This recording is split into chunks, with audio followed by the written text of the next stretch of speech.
20 kilometre running करके आया हूँ और हालत इतनी ज़्यादा ख़राब हो रही है ना इस वक्त पे कि सांस नहीं ली जा रही।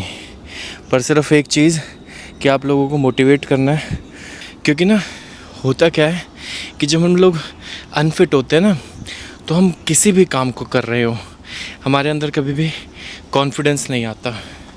पर जब बॉडी एक्टिव होती है ना और हल्की होती है, कोई बीमारी नहीं होती, वज़न नहीं होता ज़्यादा, तो फिर एक कॉन्फिडेंस अंदर से आता है, एक ज़ील अंदर से आती है, एक मोटिवेशन, डोपामिन, एंडोर्फिन, सेरोटोनिन खुद अंदर से आते हैं।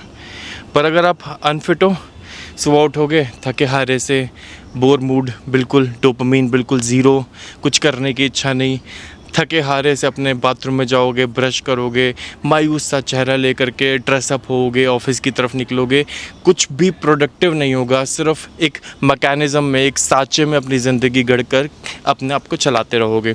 ये होता है जब आप अनफिट होते हो, तो आपका माइंड भी काम करना बंद कर देता है उस समय पर। आपका शरीर तो चला ही जाता है, शरीर तो धीरे धीरे ख़राब हो रहा होता है। ये पेड़ देख रहे हो, ओवरनाइट तो नहीं इतना बड़ा हो गया। अब सेहत का ख़जाना जो आता है ना, वो भी इस पेड़ की स्पीड से आता है, और जो ख़राब शरीर होता है वो भी इसी पेड़ की स्पीड से होता है।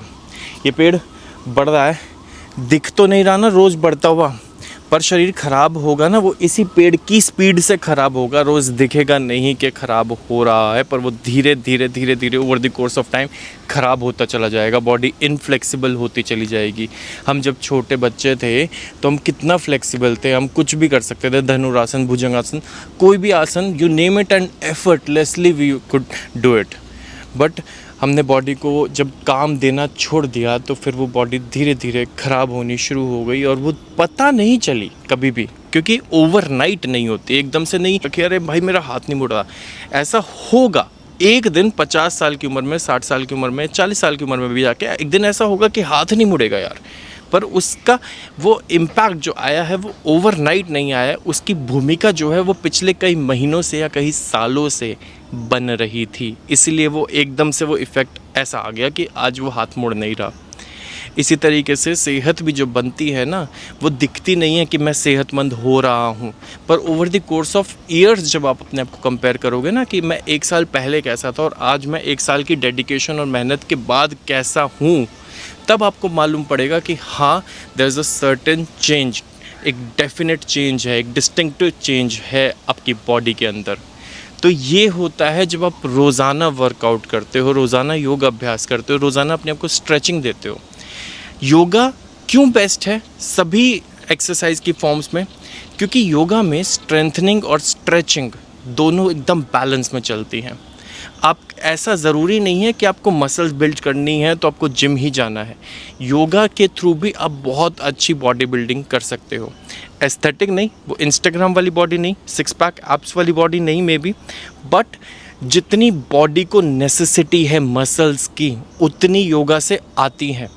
मैं एक हाथ पे अगर अपनी पूरी 90 किलो के बॉडी को होल्ड कर लूँ तो मेरे बॉडी में इनफ मसल्स हैं। अगर मसल्स वो इंस्टाग्राम वाली, एस्थेटिक वाली, 6 पैक एप्स वाली, वो फूले हुए डोले, फूले हुए बाइसेप्स, अगर वो ज़रूरी होते हैं ना हमारे लिए, तो भगवान बना करके भेजता ऑलरेडी, बट डिफ़ॉल्ट सेटिंग करके भेजता है ना भगवान। तो एक नन्हे नवजात शिशु में भी वो 6 पैक एप्स होते, वो कटिंग होती बॉडी की, पर वो हमारे लिए ज़रूरी नहीं है, वो लॉन्ग टर्म नहीं है। इस बात को समझो। अगर वो लॉन्ग टर्म आप मेंटेन नहीं कर सकते, at the after a certain age आपको छोड़नी पड़ेगी, तो क्या फ़ायदा उस चीज़ का? मैं योग अभ्यास इसीलिए करता हूँ ताकि मैं 90 की उम्र में भी जा कर के अपने आप को फिट रख सकूँ, अपने केले मार्केट से खुद जाकर ख़रीद सकूँ 95 की साल की उम्र में भी, या 80 साल की उम्र में भी, भगवान ने जितनी भी लिखी है, और मुझे किस पर डिपेंडेंट ना होना पड़े, किसी पर बोझ ना बनना पड़े एटलीस्ट। ये मेरा सिंपल पर्पज़ है। पर अगर आप सोचते हो ना कि जब मैं 60 का हो जाऊंगा, 50 का हो जाऊंगा, या 70 का हो जाऊंगा, तब मैं योग अभ्यास करना शुरू करूंगा, तब नहीं होगा। क्योंकि आपने हैबिट बिल्डिंग पर काम नहीं किया, आपने अपने आप को आदत नहीं बनाई, आपने दिन का 1 घंटा निकाला ही नहीं, और फिर 70 का होने के बाद आपकी ज़िंदगी एक सांचे में कट जाती है कि रोज़ सुबह उठ करके अखबार पढ़ना है, चाय पीनी है, बालकनी में बैठना है, बच्चों के साथ खेलना है, पोतों के साथ खेलना है, ये करना है, वो करना है, ऑफिस चले जाना है, ऐसे टाइम पास कर लेना है, पार्क में जाके दोस्तों के साथ बैठ जाना है। एक सांचे में ज़िंदगी गड़ जाती है और उस समय पर एक नई आदत को इनकलकेट करना बिल्कुल असंभव जैसा हो जाता है। इसीलिए 1 घंटे की जो आदत है, 1 घंटा जो दिन में निकालना है अपने शरीर के लिए, उसकी आदत अभी से बनाओ, क्योंकि अभी आप यंग हो तो आदत बन जाएगी, आसान है बनानी। जितने ज़्यादा पुरानी हो जाएगी आपकी ज़िंदगी, सांचे में गड़ जाएगी, उतना ही आपके लिए मुश्किल हो जाएगा नई आदतों को बनाना। वो कहते हैं ना, ओल्ड हैबिट्स डाई हार्ड।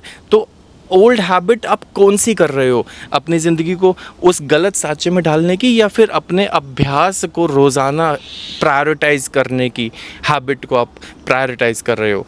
तो इसीलिए मैं आज से ही, अभी से ही और पिछले कई सालों से अपने आप को ये हैबिट दे रखी है कि अपने शरीर के लिए 1 घंटा ज़रूर निकालना है, और यही मैं प्रोत्साहन सभी को देता हूँ।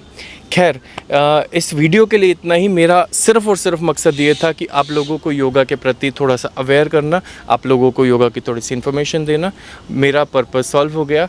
मैं एक बहुत सुंदर वातावरण में बैठा हुआ हूँ और यहाँ पे बहुत फ्रेश ऑक्सीजन है। मैंने बहुत अच्छी रनिंग करी है, थोड़ा बहुत यहाँ पे पार्क में अंकलों के साथ बैडमिंटन भी खेला है पास में, और बहुत अच्छा मज़ा किया है। और इससे मेरा दिमाग, मेरा मन, मेरा शरीर, मेरी सभी इंद्रियां शांत हो जाती हैं। मैं संयमित हो जाता हूँ, मैं अपने इमोशन कंट्रोल में अपने आप को जीत लेता हूँ, विजेता हो जाता हूँ। तो I hope this video helps. ये बिल्कुल अनकट वीडियो है, मेरे पास माइक था तो मैंने ये वीडियो बना ली यहाँ पर बैठकर, वरना मैं सिर्फ अगर रनिंग करके घर चला जाता और आप लोगों को ये संदेश नहीं दे पाता। तो मैं शुक्रगुज़ार हूँ इस माइक का और इसका वातावरण का। देखो कितना सुकून मिलता है। लास्ट कब आए थे और कब ऐसे वातावरण में बैठे थे। हाँ चलो, मैं फिर नेक्स्ट वीडियो में मिलता हूँ आपको, और तब तक के लिए इस चैनल को सब्सक्राइब करना ना भूलना, क्योंकि ये मेरे लिए बहुत ज़रूरी है यार। और वीडियो को लाइक कर देना अगर आपको मेरा थोड़ा सा प्रोत्साहन मिला हो, मेरी मन की बात आप तक पहुंची हो। शेयर कर देना अपने दोस्तों के साथ जिनको इस वीडियो की ज़रूरत है, जो अपनी ज़िंदगी को बहुत गलत तरीके से लीड कर रहे हैं, जो अपने आप को बिल्कुल भी सेहत का ख़जाना नहीं देते हैं। और कमेंट कर देना अपने विचार, ठीक है। मैं आपको नेक्स्ट वीडियो में मिलता हूँ, तब तक मैं इस जगह के थोड़े मज़े ले लूँ। वाह यार, कमाल की जगह है।